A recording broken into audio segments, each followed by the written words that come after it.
Alam ko nalilito ka rin kung ano ba ang dapat gamitin natin na verb dito sa pangungusap na ito. Ito bang may S or itong walang S? Ngayon, pag-uusapan natin ang first rule ng Subject-Verb Agreement or SVA. Singular ang subject, dapat ang verb ay singular din. So, tandaan natin na ang verbs na nasa present form, nasa S form, ibig sabihin kapag ginagamit natin sila sa pangungusap, maglalagay tayo ng S kapag ang subject ay iisa lang. Pero kapag ang subject ay higit sa isa, dalawa or higit sa isa, hindi natin lalagyan ng S. For example, dito sa ating pangungusap na he calls his brother, ang ating simuno or subject ay he. Siya ay isa lang, kaya ang verb natin na calls ay dadagdagan natin ng S sa dulo, magiging calls.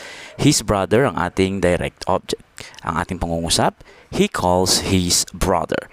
Ang ating subject ay isa lang, kaya ang ating verb na call ay dapat may S. He calls his brother. Meanwhile, dito naman sa pangungusap na they call their brother, ang ating subject ay plural subject na they kasi higit sa isa. Ang ating verb ay aalisan natin ng S kasi nga plural ang ating subject. At ang ating direct object ay their brother. Thus, ang ating sentence ay they call their brother. Hindi po pwedeng they calls their brother kasi malalabag natin ang subject-verb agreement. Tandaan, singular subject takes singular verb. Kapag plural ang subject, dapat ang verb ay pang plural.